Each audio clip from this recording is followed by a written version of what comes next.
జై శ్రీరామ్. అందరికీ నమస్కారం. వెల్కమ్ టు న్యూస్ అఖండ. నేను మీ కస్తూరి శ్రీధర్. మిత్రులారా, పాపం చేస్తే ఆ పాపం పాము అంటాడుతుంది. అది ఎవరికైనా సరే. ఇప్పుడు ఆ పాము కమ్యూనిస్టు నాయకులను కాటేసింది. సరే, ఆ కమ్యూనిస్టు నాయకులు ఏం చేశారో ఆ కథ ఏందనేది ఈ న్యూస్ ద్వారా మీకు చెప్పే ప్రయత్నం చేస్తా. ఓకేనా? కమ్యూనిస్టులు ఈ దేశానికి పట్టినటువంటి దరిద్రం అని చెప్పుకోవచ్చు. నేనే ఊరికే చెప్పడం ఈ మాట. ఎవరైనా ఈ కంపెనీలు పెట్టడం కానీ లేకపోతే ఇటు ఏమైనా చేస్తామంటే ఆడి లేని పని రాద్దాంతం అంతా కూడా చేస్తారు. ఈ దారుణాలు అని చెప్పేసి రాస్తారు అని ఇవన్నీ వాళ్ళు చేసే కథలు మామూలు కాదు. సరే, దాన్ని కూడా పక్కన పెడదాం. ఇక్కడ ఇంకో విషయం ఏంటంటే, వీళ్ళకు మన దేశం కంటే చైనా అంటే చాలా ఇష్టం. రోంత ఇష్టం కాదు. ఓరినైనా చైనా పేరు చెప్పారంటే కోసుకుంటారు. చేతులు కోసుకుంటారు, కాళ్ళు కోసుకుంటారు, కాయలు కోసుకుంటారు. అదే మెడకాయలు కోసుకుంటారు, ఏమైనా కోసుకుంటారు. అంత ప్రేమ వీళ్ళకి చైనా అంటే. అర్థమవుతుందా? ఈ దేశానికే కాదు, వాళ్ళు ఈ ప్రపంచానికే పట్టినటువంటి కర్మ అని చెప్పుకోవచ్చు. ఎవరో ఈ కమ్యూనిస్టులు. ఏ పని అయితే చేయకూడదో ఈ కమ్యూనిస్టులు ఖచ్చితంగా అదే పని చేస్తారు.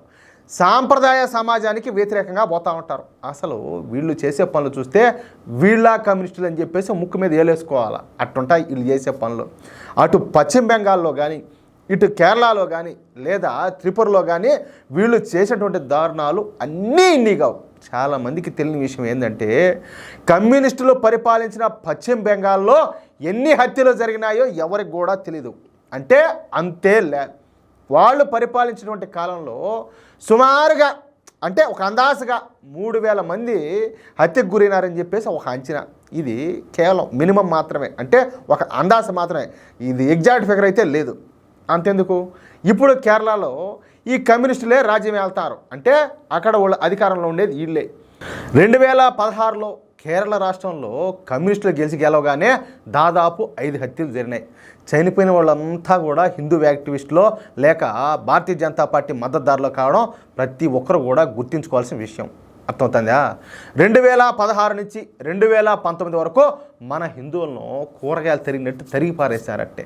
ఈ చనిపోయిన వాళ్ళు చేసినటువంటి తప్పు ఏమీ కూడా లేదు. భారతీయ జనతా పార్టీ తరఫున పనిచేయడం తప్ప. వాళ్ళు ఏ పార్టీ జోలికి కూడా పోలా, ఏ మతం జోలికి కూడా పోలా. కానీ అన్యాయంగా అకారణంగా హత్యకు గురైనారు. అర్థమవుతుందా? సరే, ఇంతటి క్రూరమైన మనస్తత్వం ఉన్నటువంటి ఈ కమ్యూనిస్టులు మళ్ళీ మనకే నీతులు చెప్తూ ఉంటారు. అది అట్ట చేస్తారు, ఇట్ట చేస్తారు, అదిగిని ఇదిగినని చెప్పేసి వీళ్ళ అతి తెలివితేటలు అవి మామూలుగా ఉండవు. ఇక త్రిపుర రాష్ట్రాన్ని అయితే డ్రగ్స్ కేంద్రంగా మార్చేశారు.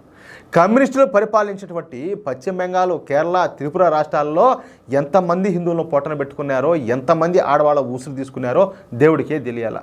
వీళ్ళు మాట్లాడే ప్రతి మాట కూడా పచ్చి అబద్ధం. వీళ్ళ బ్రతికే ఒక అబద్ధం. వీళ్ళు ఒక రకమైనటువంటి పిచ్చితో ఉంటారనమాట. ఎప్పుడు కూడా విధ్వంసాన్నే కోరుకుంటూ ఉంటారు. ఇప్పుడు ఈ విషయం మరొకసారి అయితే రుజువైంది. ఒకరు కాదు, ఇద్దరు కాదు, ముగ్గురు కాదు, ఏకంగా 9 మంది కమ్యూనిస్టు లీడర్లకు ఇప్పుడు యావజ్జీవ కారాగార శిక్ష పడింది. ఎందుకంటే ఎలాంబిలాయ్ సూరజ్, ఈయన కన్నూరులో మంచి పేరుండేటటువంటి వ్యక్తి అన్నమాట. పైగా జాతీయవాది కూడా, మంచి చెడు విచక్షణ కలిగినటువంటి వ్యక్తి అన్నమాట. సామాజిక బాధ్యతతో తమ ప్రాంతానికి సేవ చేయాలన్నటువంటి తపనతో భారతీయ జనతా పార్టీలో జాయిన్ అయినారు. ఇక బీజేపీ సిద్ధాంతాల గురించి కన్నూరులో ప్రచారం చేయడం మొదలుపెట్టారు. సహజంగా మంచివాడు, నిజాయితీపరుడు కావడం, పైగా ఈ బీజేపీ సిద్ధాంతాలు గుణాత్మకంగా ఉండడంతో కన్నూరులో ఉన్నటువంటి ప్రజలు కూడా బీజేపీ సిద్ధాంతాలకు ఆకర్షితులవుతా ఉన్నారంట. దీంతో కన్నూరులో భారతీయ జనతా పార్టీకు ఆదరణ కూడా పెరిగింది. ఇదే కమ్యూనిస్టులకు నచ్చల. అంతే కదా, వాళ్ళకి నచ్చదు అంతే. ఇక ఈ ఎలాంబిలాయి సూరజు ఆటోలో కన్నూరు సెంటర్కి రాగానే ఈ కమ్యూనిస్టు నాయకులు ఈ ఎలాంబిలాయి సూరజ్ పైన ఈ పెట్రోల్ బాంబు దాడి చేసి ఆ తర్వాత కింద పడిపోయినటువంటి ఈ ఎలాంబిలాయి సూరజ్ను కత్తులతో విచక్షణారహితంగా నరికి చంపేశారు. ఈ సినిమాల్లో చూపిస్తూ ఉంటారు చూడు, అచ్చం అదే విధంగానే పట్టపగలు బహిరంగ ప్రదేశంలోనే నరికి చంపినారు. బీజేపీ నాయకుడైనటువంటి ఈ ఎలాంబిలాయి సూరజ్ను 11 మంది కమ్యూనిస్టు నాయకులు కలిసి కత్తులతో నరకడంతో ఆయన అక్కడికక్కడే చనిపోయినాడు. మన భారతదేశం కోసం ప్రజలను చైతన్యవంతులను చేయాలని చెప్పేసి, దేశంలో జాతీయవాదాన్ని రేకెత్తించాలని చెప్పేసి ప్రయత్నించినటువంటి ఈ ఎలాంబిలాయి సూరజ్ను ఈ కమ్యూనిస్ట్ క్రిమినల్స్ అతి దారుణంగా కడతేరు చేశారు. ఈ ఘటన 2005లో జరిగింది. ఇక 20 సంవత్సరాల పాటు జరిగినటువంటి ఈ కేసుకు సంబంధించి విచారణ మొన్ననే ఈ కోర్టు అయితే తీర్పును వెలువరించిందనమాట. ఇక్కడ మీరు ఒక విషయం జాగ్రత్తగా వినాలా. ఈ ఎలాంబిలాయి సూరజ్ను చంపినటువంటి కమ్యూనిస్టులు మొత్తం 11 మంది. అయితే వీళ్ళలో ఇప్పటికే 2 అయితే చనిపోయినారు. ఇక మిగిలిన 9 మంది కమ్యూనిస్టుల్లో 8 మంది కమ్యూనిస్టులకు యావజ్జీవ కారాగార శిక్షణ విధిస్తూ కోర్టు ఒక కీలకమైన తీర్పును అయితే ఇచ్చింది. ఇక మిగిలినటువంటి ఆ 9వ ఆ కమ్యూనిస్టు గుండాకు 3 సంవత్సరాల జైలు శిక్ష విధిస్తూ కేరళ కోర్టు ఒక సరైన నిర్ణయం అయితే తీసుకునింది. అయినా నాకు తెలిసి జరిగింది ఎప్పుడు 20 సంవత్సరాల విచారణ ఏంది, వాళ్ళకి మళ్ళీ ఇప్పుడు యావజ్జీవ శిక్ష ఏంది? ఇందుకే చెప్పేది మన చట్టాల్లో మార్పులు రావాలా, మన న్యాయ వ్యవస్థలో కూడా విప్లవాత్మకమైనటువంటి మార్పులు అయితే రావాలా, లేకపోతే ఇట్నే జరుగుతుంది.